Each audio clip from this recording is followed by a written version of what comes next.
I've never seen such an impressive woman. A rushing river in front of her house blocks the way, so she carries her son across it to school, which is not only inconvenient but also dangerous. This river is the biggest obstacle for her family to connect with the outside world. To ensure her son completes his studies smoothly and to make family travel easier, she plans to build a bridge across the river downstream by herself when the water level is low. I've seen people build bridges, but never like this. The main material used is the wood dragged down from the mountain. After all, in the mountains, these are the easiest materials to obtain. You can see him first cutting the wood into suitable lengths, then placing them one by one along the riverbank to form a square frame connection, and finally smoothing them with a machete. This makes hammering the nails easier, securing them firmly. To guarantee the stability of the structure, materials are procured locally by filling the framework with river pebbles to reinforce and support the entire structure. This structural form serves as the foundational base of the bridge. Once the piers are constructed to a specific height, 2 robust logs are vertically secured in the center and connected with wooden planks, forming the essential bridge support for the subsequent stages.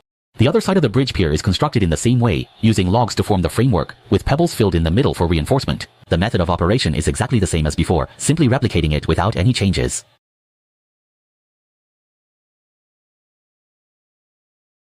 Due to the wide span of this river, the number of bridge piers has been increased to 3 to make the bridge more stable. Although there are no conditions to use reinforced concrete, the woman, through her diligent hands and clever use of primitive materials, can build a strong and sturdy bridge. If your phone still has battery at this moment, you wouldn't hesitate to give a little heart to such a wise and kind woman. With graduation season approaching, if you're looking to rent a place, I recommend using 58.com to rent directly from landlords.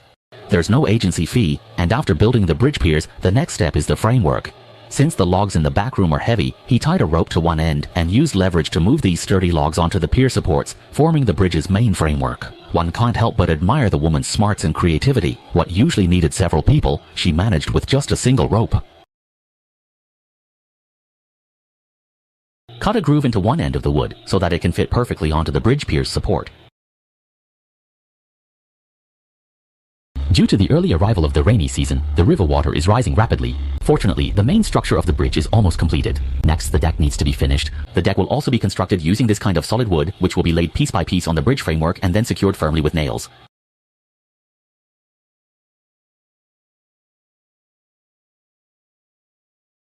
After a month of effort, the woman has nearly completed the main structure of the bridge across the river. However, considering there are elderly and children at home, it is necessary to install a row of railings on both sides.